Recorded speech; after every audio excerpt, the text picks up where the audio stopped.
Boa noite a todos. Boa noite.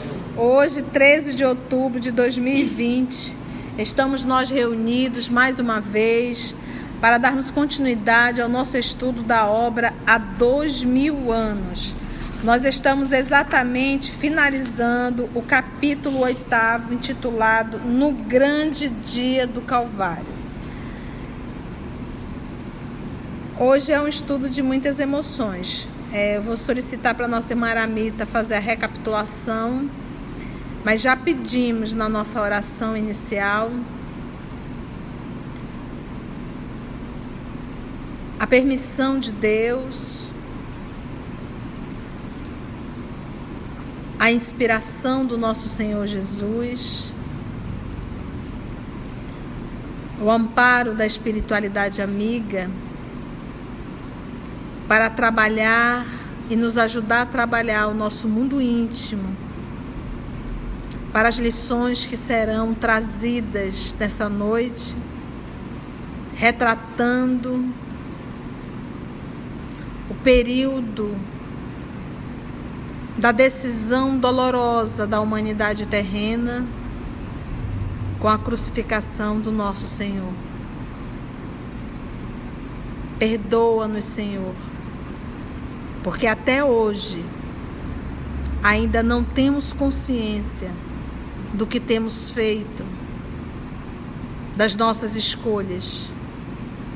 Até hoje ainda não temos consciência das consequências das nossas atitudes.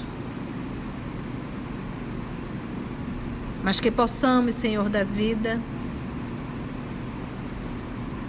nos esforçar e conseguirmos compreender as lições dessa noite. Graça te damos, Senhor. Que assim seja. Estamos no ano de 33. Jesus já fez a sua entrada triunfal em Jerusalém. Também já passaram-se os dias e ele foi preso. E estamos no momento em que Pilatos convoca Públio Lentulus para uma reunião onde todas as pessoas importantes de Roma, do patriciado romano, se reuniram, que Pilatos não quer tomar uma decisão sozinha, porque até ele conta que a esposa sonhou e mandou um recado para ele. Então eles estão reunidos e ele fala, sobre a prisão, e o Públio vai dar a opinião dele agora.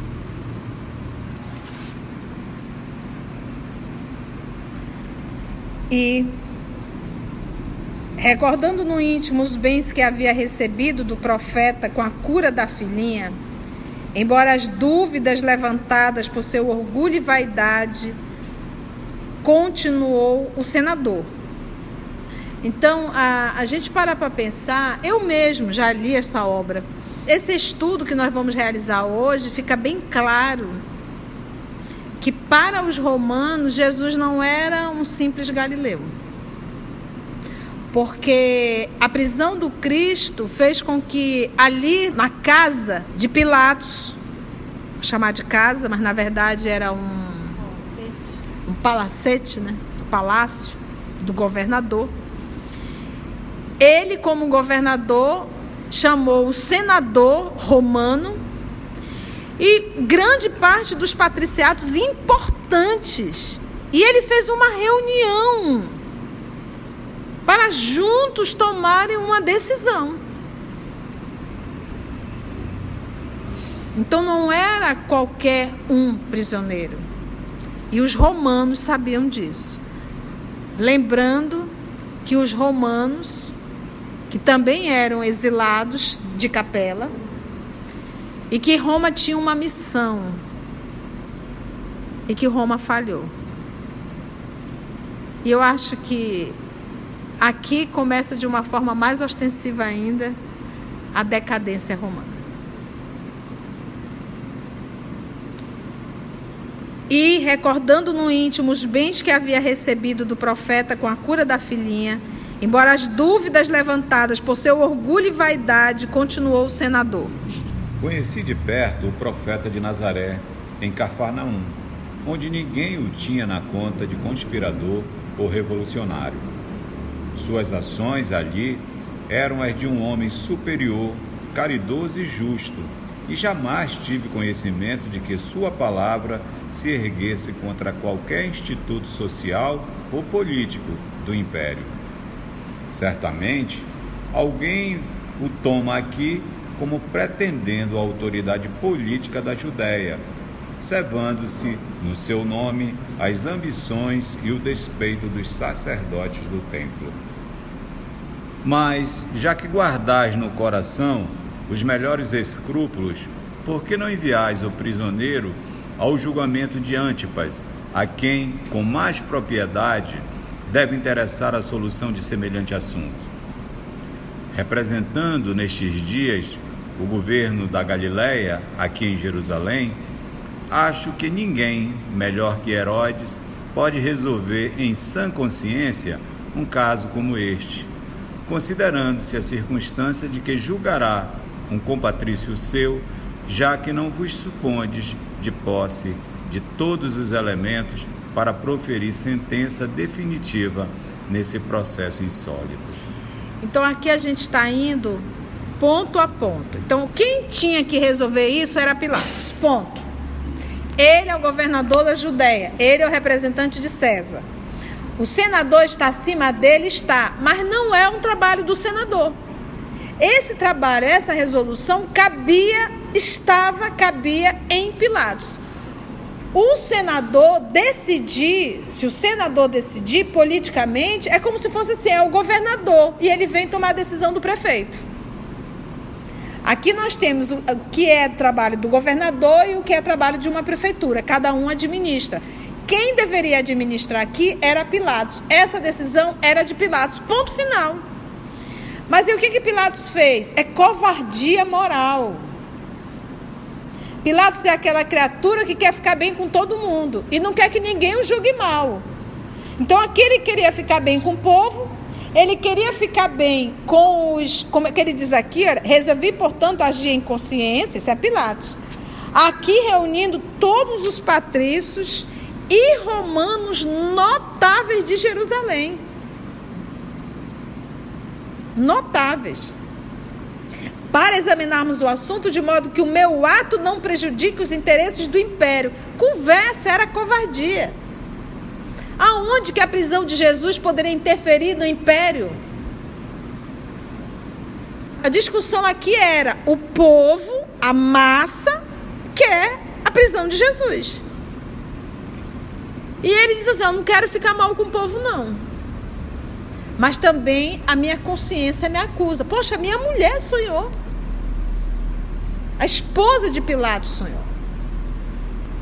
Aí ele vem e chama, que dizeis, pois, dos meus escrúpulos, na qualidade de representante direto do Senado e do imperador entre nós neste momento? Aí ele cutucou quem? O senador. Senador, se manifeste. E ele jogou assim, ó. Representante direto do Senado e do imperador entre nós neste momento. Ele jogou a peteca para ele. Olha, o senhor é maior que eu. Política. E é como se dissesse assim, eu não quero tomar decisão, que eu não quero assumir responsabilidade nenhuma. Porque, afinal de contas, Jesus era tido como um profeta. E eles acreditavam em deuses. Não quero ficar de mal com ninguém. E aí, alguém toma decisão por mim? Então, olha só. Aí, ele recorda, ele vem aqui, ó. Conheci de perto o profeta de Nazaré, em Cafarnaum, onde ninguém o tinha na conta de conspirador revolucionário. Ninguém olhava para Jesus como um conspirador contra o império ou um revolucionário contra o império. Porque a acusação está sendo essa, que Jesus é um conspirador, um revolucionário que quer fazer uma guerra contra os romanos.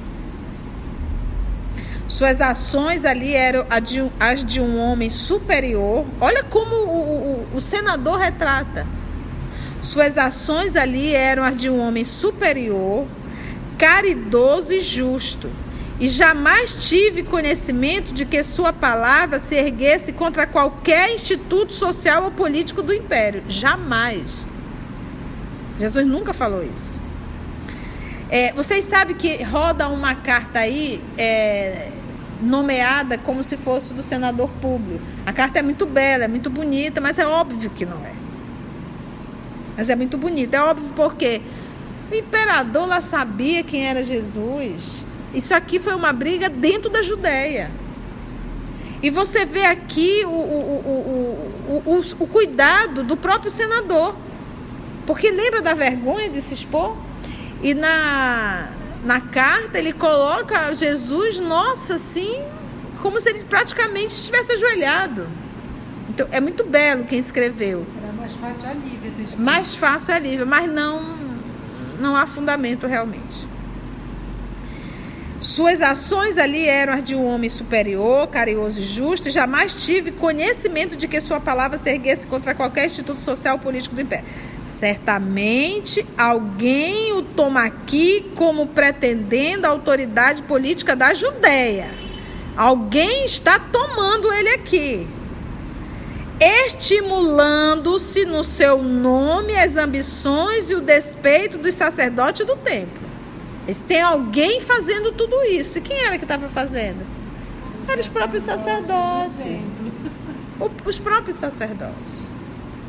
Nós sabemos que para haver uma prisão era necessária uma denúncia. Quem foi que denunciou? O próprio Judas, sendo o quê? Manipulado por Caifás. O que eu devo fazer? Você vai fazer a denúncia, mas não se preocupe, nós vamos fazer a pergunta, você só vai responder sim. Todas as perguntas que nós fizermos, você diz sim. E aí vão prender Jesus, nós vamos fazer uma grande guerra contra Roma. Depois que nós ganharmos, nós liberamos Jesus, transformamos Jesus em rei. E você será aquele que trabalhará lado a lado com Jesus. Pronto. Judas acreditou nessa tolice. Prenderam Jesus, até aí tudo bem, estava tudo como manda o figurino. Mas crucificar não estava. E aí ele percebeu que ele caiu numa armadilha. Por isso o suicídio. Mas já que guardais no coração, aqui ele dá uma... É tipo assim, ele critica, né? Ele entende que Pilatos está sendo covarde. Mas já que guardais no coração os melhores escrúpulos, por que não enviais o prisioneiro ao julgamento de Antipas? Tipo assim, já que tu guardais os escrúpulos aí no coração, ou seja, tu está sendo covarde, tu não tem como decidir, tu não quer decidir, manda para o rei dos judeus, que era quem?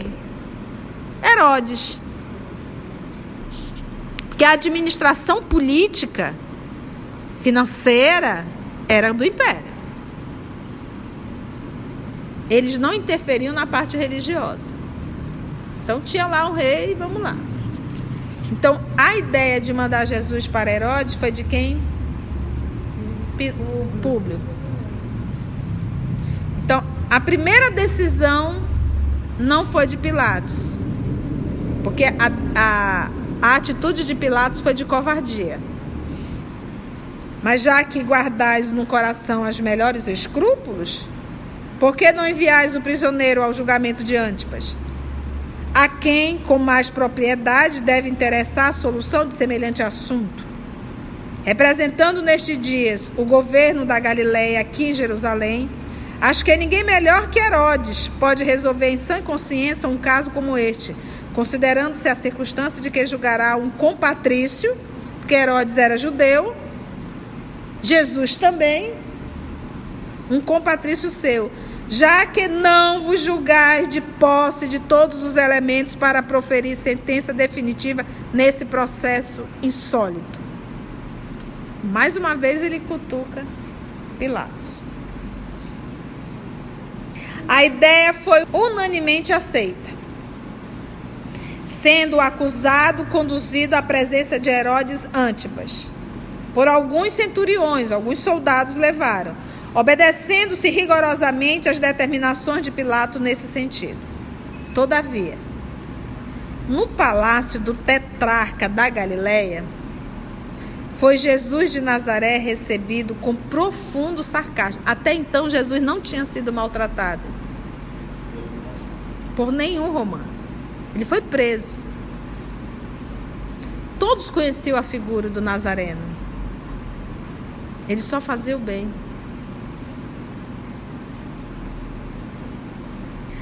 Apelidado pela gente simples como Rei dos Judeus e simbolizando a esperança de certas reivindicações políticas para numerosos de seus seguidores, entre os quais se incluía o famoso discípulo de Iscariote, Judas Iscariote.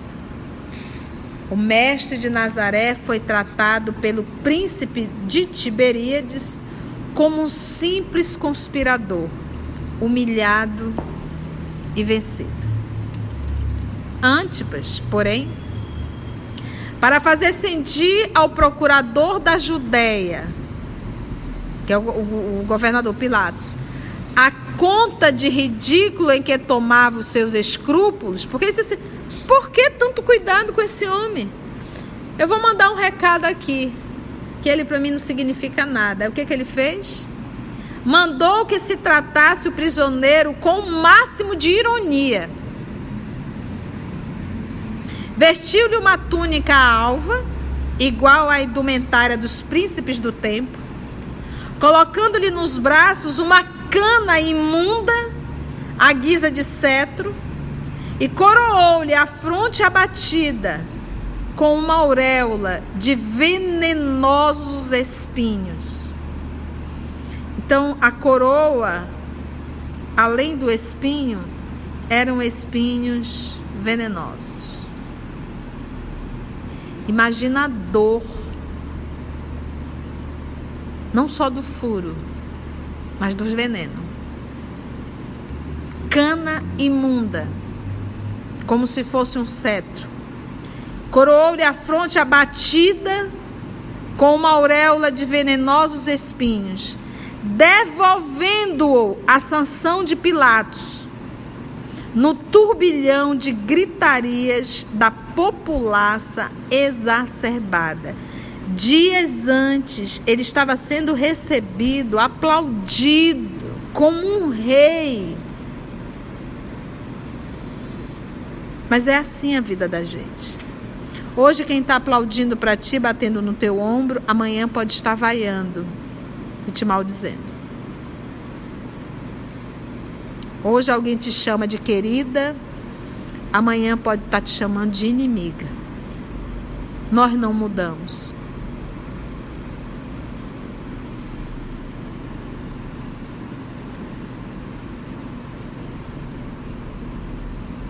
Devolvendo a sanção de Pilatos no turbilhão de gritarias da população exacerbada.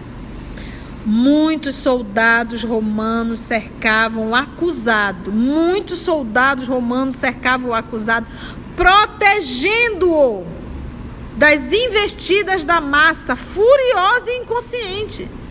Então aparece nos filmes os romanos agredindo. Não era, os romanos protegiam. Quem queria a destruição era a massa, era o povo. Os soldados cercavam o acusado, protegendo-o das investidas da massa furiosa e inconsciente. Jesus, trajando por escárnio a túnica da realeza, coroado de espinhos e empunhando uma cana como símbolo do seu reinado no mundo, deixava transparecer nos olhos profundos, indefinível melancolia. A melancolia era, eles fizeram a escolha. E a pior escolha que poderiam fazer. Indefinível melancolia. Jesus não estava preocupado porque seria morto. A dor dele eram as nossas escolhas. Foi a mesma melancolia olhando para Saulo de Tarso. O que tu estás fazendo da tua vida? Cientificado de que o prisioneiro era devolvido por Antipas ao seu julgamento, o governador dirigiu-se novamente aos seus conterrâneos, exclamando: Meus amigos, não obstante nossos esforços, Herodes apela também para nós outros, a fim de se confirmar a peça condenatória do profeta Nazareno, recambiando-o com a sua situação penosamente agravada perante o povo, porquanto, como suprema autoridade em Tiberíades, tratou o prisioneiro com revoltante sarcasmo, dando-nos a entender o desprezo com que supõe deva ele ser encarado pela nossa justiça e administração. Você vê que o Pilatos entendeu o recado, dando-nos a entender o desprezo com que supõe deva ele ser encarado pela nossa justiça e administração. Porque lembra que Roma estava para trazer a justiça e a administração política. Então, para Paulo de Tarso sair para prender Ananias, ele precisou de uma autorização do império.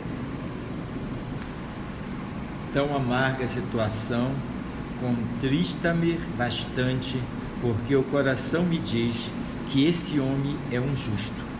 Mas que fazermos em semelhança conjuntura? Mais uma vez ele diz, porque o coração me diz que esse homem é um justo. Mas que fazer-me em semelhante conjuntura? Poxa! Roma era o poder.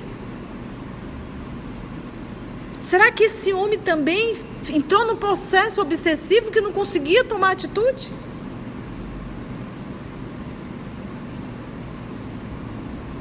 Se permitiu fraquejar? E meus irmãos, todos aqui estão no lugar exato, na hora exata, para ter a atitude exata. E não tiveram. Foram covardes.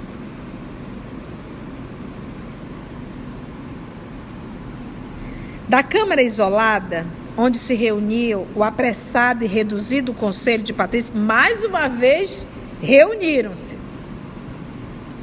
Podiam observar-se os ecos rumorosos da turba amotinada em espantosa gritaria. O povo foi para frente do palácio gritar. Um ajudante de ordens do governador, de nome Políbios, homem sensato e honesto, penetrou no recinto, pálido e quase trêmulo, dirigindo-se a Pilatos. Então está nervoso. O povo está gritando lá fora. Vamos ver o que ele vai falar a Pilatos. Senhor governador, a multidão enfurecida ameaça invadir a casa, se não confirmardes a sentença condenatória de Jesus Nazareno, dentro do menor prazo possível. Olha a gravidade. Entra um soldado e diz assim: governador, a multidão enfurecida ameaça invadir. Meus irmãos, lembra que Jerusalém estava em festa. E quando se tem festa, aqui no nosso Manaus, na nossa Manaus, no nosso Amazonas, quando nós temos uma festinha popular, tem polícia para todos os lados, que é para manter o quê? A segurança. Você acha que lá estava diferente? Tinha soldados romanos pipocando por todos os lados. Você acha que esses soldados não poderiam segurar essa multidão? Óbvio. E o rapaz entrou pálido e quase trêmulo. Ele dizia assim: se não confirmar a sentença condenatória de Jesus Nazareno dentro do menor prazo possível. Só que esse povo todo estava sendo comandado por mentes adoecidas. Mudou? Não mudou. Cego conduzindo cego. Vamos ver a posição de Pilatos. Mas isso é um absurdo. Retrucou Pilatos emocionado. E, afinal, o que diz o profeta em tais circunstâncias? Sofre tudo sem uma palavra de recriminação e sem um apelo oficial aos tribunais de justiça? E o que o profeta diz? Está vendo como ele se refere? E o que o profeta diz? Ele fala o quê? Vamos ver o que o Políbios fala. Senhor, replicou Políbios, igualmente impressionado. o prisioneiro é extraordinário na serenidade e na resignação. Deixa-se conduzir pelos algozes com a docilidade de um cordeiro e nada reclama, nem mesmo o supremo abandono em que o deixaram quase todos os diletos discípulos da sua doutrina.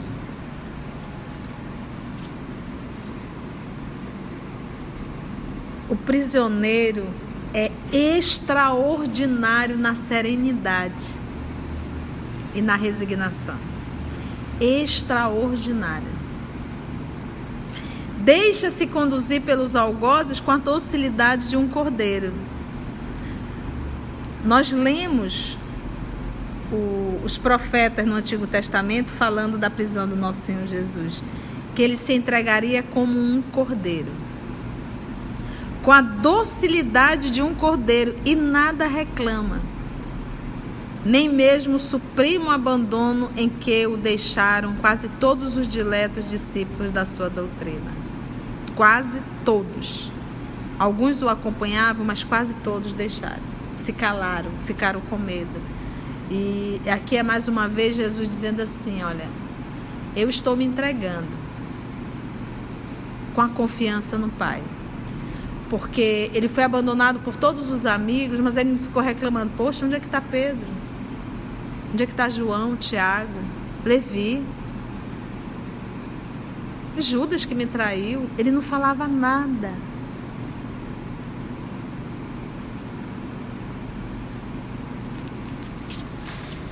Comovido com seus padecimentos, fui falar-lhe pessoalmente, e inquirindo-o sobre os seus martírios, afirmou que poderia invocar as legiões de seus anjos e pulverizar toda Jerusalém dentro de 1 minuto, mas que isso não estava nos desígnios divinos.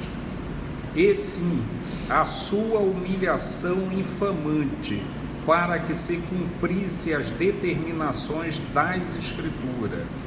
Fiz-lhe ver, então, que poderia recorrer à vossa magnanimidade, a fim de se ordenar um processo dentro de nossos dispositivos judiciários, de maneira a comprovar sua inocência, e, todavia, recusou semelhante recurso, alegando que prescinde de toda a proteção política dos homens, para confiar tão somente numa justiça que diz ser a de seu Pai, que está no céu.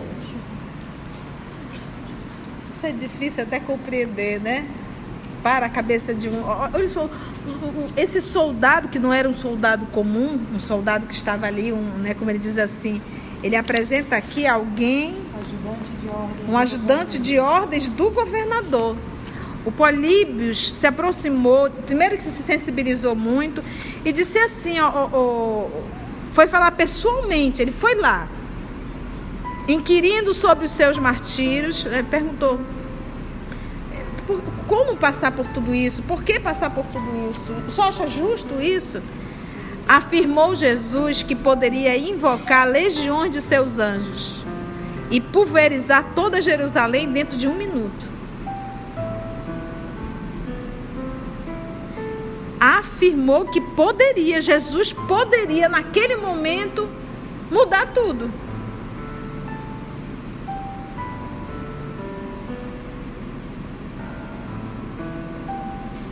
Dentro de 1 minuto. Mas que isso não estava nos desígnios divinos, e sim a sua humilhação infamante. Então, porque ninguém obriga ninguém a amar. Qual foi a lição que nosso Senhor veio trazer? A do amor. E tem como eu obrigar você a amar? O amor é uma conquista. O amor é uma luz que se acende dentro de cada um e que expande. O amor não é algo que vai desenvolvendo, eu amo você, agora eu vou amar você, agora eu vou amar você, agora eu vou amar você. Não, isso aí é treino para despertar luz em nós. Quando essa luz se acender, fazer brilhar a vossa luz, qualquer pessoa que se aproximar de mim vai ser beneficiada pela luz do meu amor. Eu não tenho preferências, porque eu não saberei emitir outra coisa senão o amor. E isso é uma conquista. E foi essa lição que Jesus veio. Se Jesus parasse, olha, chega, perdi a paciência com vocês não aprenderam, vou acabar logo com tudo isso. E eu quero todo mundo dizendo que assim seja. Como que isso ia caber?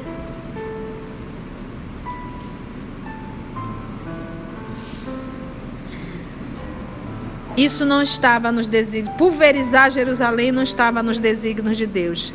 E é isso. Fazer a vontade de Deus 100%. Você imagina o que é você acordar hoje e dizer assim: hoje eu vou fazer a vontade de Deus 100%. Eu não vou fazer nenhuma vontade minha. Eu vou atender só a vontade de Deus. Só hoje. E a gente sabe qual é a vontade de Deus.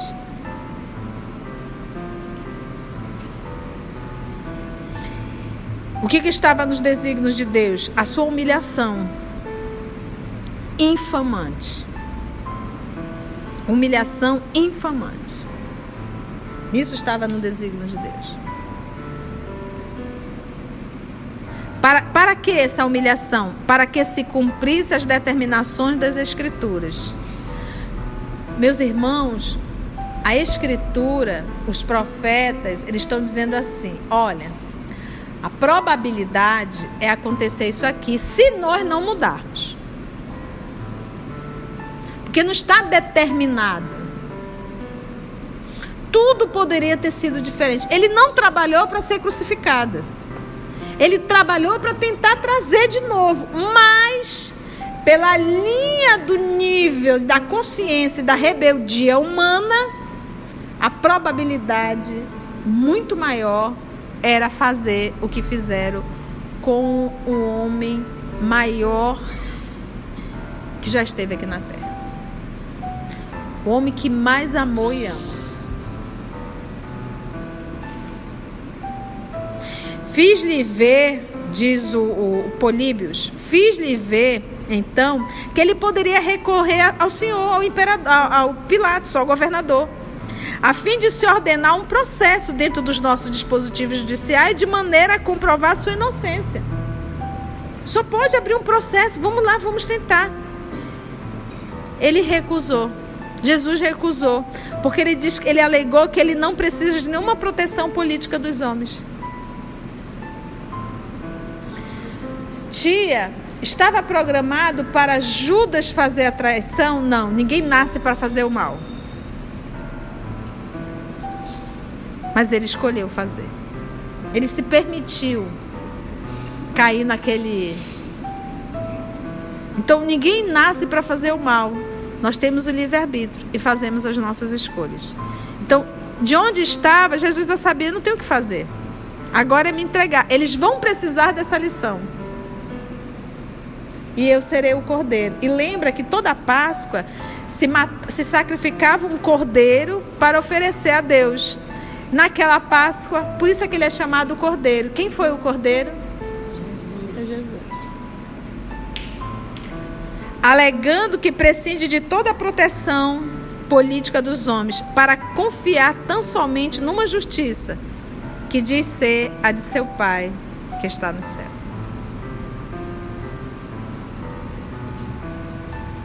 Homem extraordinário.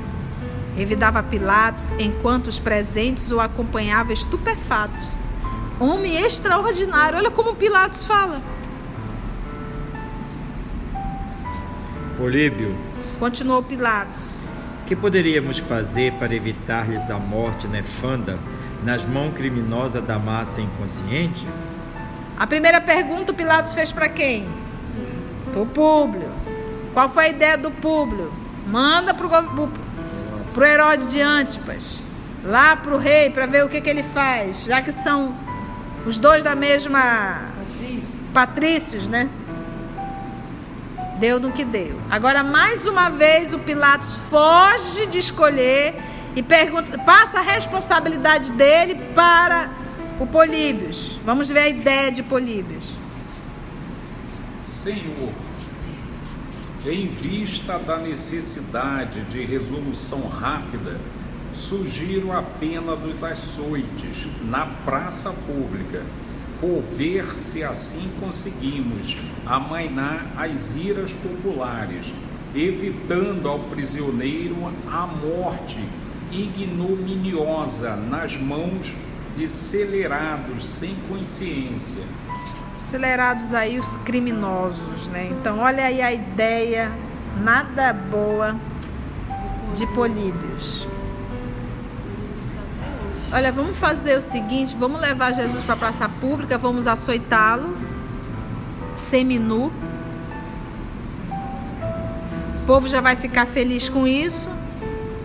E aí a gente consegue depois liberar Jesus. Mas os açoites? Diz Públio Lentulus admirado, antevendo a torturas do horrível suplício. Sim, meu amigo. Redarguiu o governador, dirigindo-lhe a palavra com atenção respeitosa. A ideia de Políbios é bem lembrada. Para evitarmos ao acusado a morte desonrosa, temos de lançar mão deste recurso. Vivendo na Judéia há quase 7 anos, conheço este povo e sei de suas temíveis atitudes quando as suas paixões se descandeiam. Outra ideia. O suplício foi então ordenado no pressuposto de evitar maiores males. Diante de todos, foi Jesus açoitado. Aí sim os soldados tiveram que açoitá-lo. Jesus foi açoitado de maneira impiedosa, aos berros estridentes da multidão amotinada. Nesse instante doloroso, Públio e alguns romanos se ausentaram por momentos da câmara privada onde se reuniam, a fim de observar os movimentos instintivos da massa fanática e ignorante.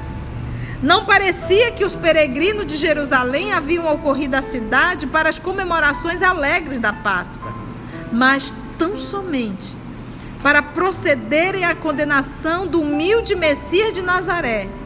De quando em quando, fazia-se necessário o concurso decidido de centuriões desassombrados, que dispersavam certos grupos mais exaltados a golpes de chanfalho. Os soldados tiveram que colocar o povo porque queriam matar Jesus. O senador fez questão de aproximar-se do supliciado nas suas provações dolorosas e extremas. Gente, o senador foi lá pertinho.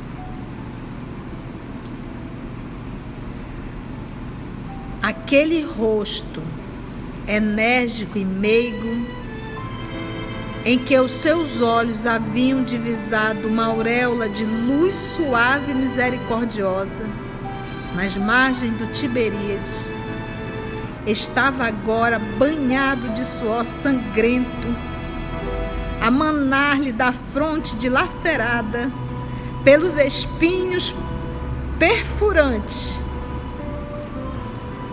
misturando-se de lágrimas dolorosas.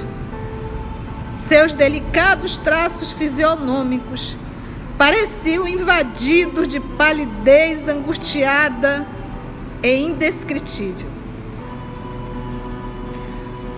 Os cabelos caíam-lhe na mesma disposição encantadora sobre os ombros seminus. E, todavia, estavam agora desalinhados pela imposição da coroa ignominiosa. O corpo vacilava, trêmulo, a cada vergastada mais forte. Mas o olhar profundo saturava-se da mesma beleza inexprimível e misteriosa, revelando amargurada e indefinível melancolia. Por um momento, seus olhos encontraram os do senador, que baixou a fronte, tocado pela imorredora impressão daquela sobre-humana majestade. Públio Lentulus voltou intimamente compungido ao interior do palácio, onde daí a poucos minutos retornava Políbios, cientificando o governador de que a pena do açoite não havia saciado, infelizmente, as iras da população enfurecida, que reclamava a crucificação do condenado. Penosamente surpreendido, exclamou o senador, dirigindo-se a Pilatos com intimidade: Não tendes, porventura, algum prisioneiro com processo consumado que possa substituir o profeta em tão horrorosas penas? As massas possuem alma caprichosa e versátil, e é bem possível que a de hoje se satisfaça com a crucificação de algum criminoso, em lugar desse homem, que pode ser um mago ou visionário, mas é um coração caridoso e justo. A ideia de fazer uma troca foi de quem? O governador da Judéia concentrou-se por momentos, recorrendo à memória, com o fim de encontrar a desejada solução. Lembrou-se então de Barrabás, personalidade temível que se encontrava no cárcere aguardando a última pena, conhecido e odiado de todos pelo seu comprovado espírito de perversidade. Respondeu, afinal: Muito bem.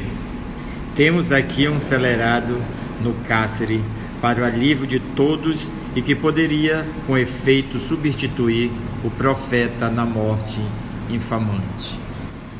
E mandando fazer o possível silêncio de uma das eminências do edifício, ordenou que o povo escolhesse entre o bandido e Jesus.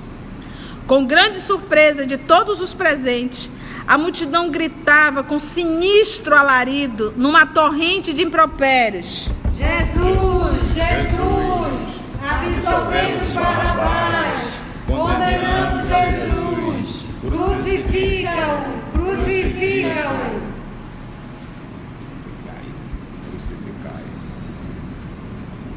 Todos os romanos se aproximaram das janelas, observando a inconsciência da massa criminosa no ímpeto de seus instintos desencadeados.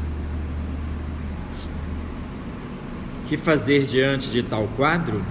Perguntou Pilatos, emocionado, ao senador que o ouviu atentamente. A terceira vez, novamente. O que fazer? O que fazer? Como que um governador não sabe o que fazer?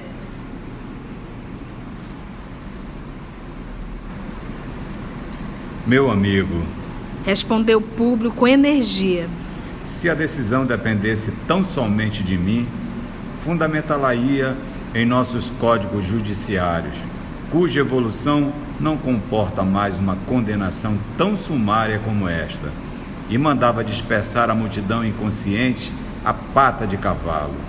Mas considero que as minhas atribuições transitórias junto ao vosso governo não me outorgam direito a tais demandos, e além disso, tendes aqui uma experiência de 7 anos consecutivos.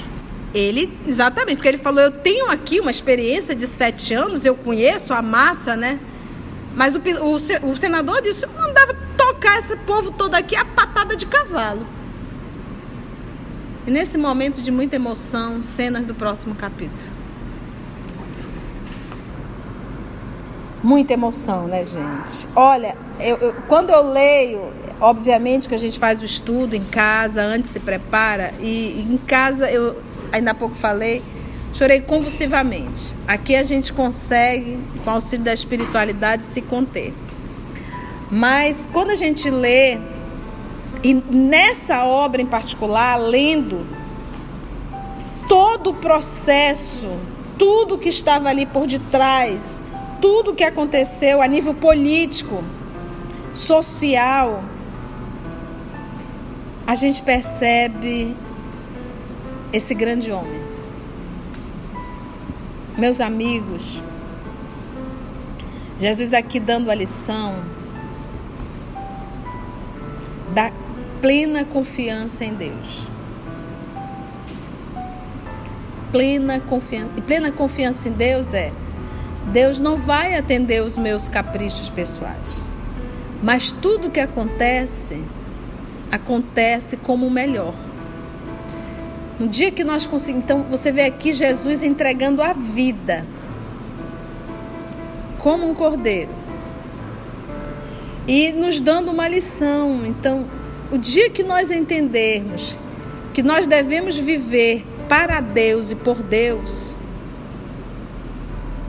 deixando de atender os nossos caprichos pessoais, deixando de atender os nossos desejos infantis, aí nós vamos começar a viver como espíritos adultos. Então não é fácil para nenhum, é realmente um desafio, mas o amor faz isso. O amor, ele nos faz entregar. Então, por isso, tenhamos muito respeito ao falar o nome Jesus. Tenhamos muito respeito ao ler o livro, ao ler o Evangelho. Tenhamos muito respeito com cada sol que nasce, porque estar na terra não é brincadeira.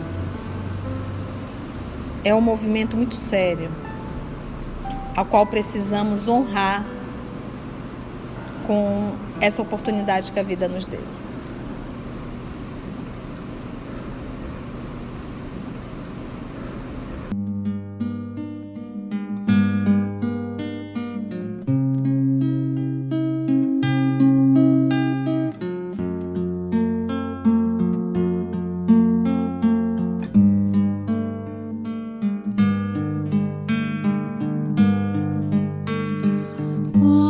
Estiveres agora, nosso bom Deus te guarde. Como estiveres pensando, nosso bom Deus te use. Onde te encontres na vida, que Deus te ilumine. Esteja seguindo, nosso Senhor te guie. No que fizeres tu, peço ao bom Deus que possa te amparar, e em cada passo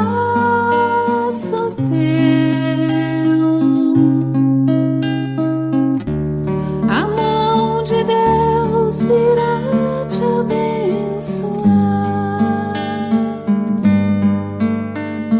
Como estiveres agora, nosso bom Deus te guarde. Como estiveres pensando, nosso bom Deus te use. Onde te encontres na vida,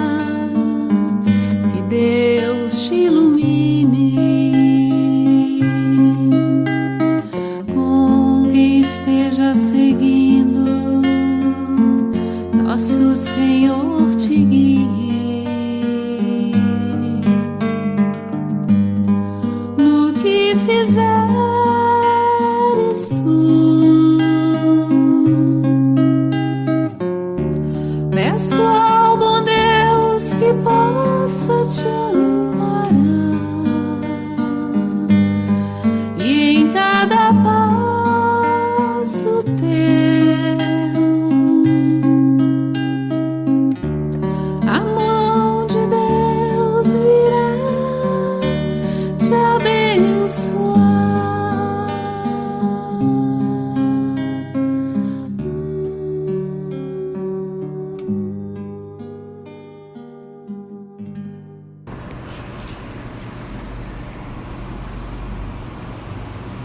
Graças te damos, Senhor da vida, por mais esta oportunidade de estarmos reunidos nesse local que nos acolhe para podermos estudar obras tão maravilhosas. Obrigado por esta oportunidade que a nós foi dada. Te agradecemos por essas lições sublimes de há 2000 anos, onde podemos ver a nosso Senhor Jesus, que se entrega como Cordeiro, mais uma vez nos recordando do exemplo da paz, da entrega, da confiança em Deus. Ajuda-nos, Senhor, a termos essa fé, a termos essa confiança, pois Tu sabes que somos vacilantes. Ajuda-nos a perseverarmos no caminho e darmos valor a essa existência, que é só um dia, é só um minuto. Ajuda-nos a ficarmos contigo, porque Tu estás conosco hoje e sempre, que assim seja.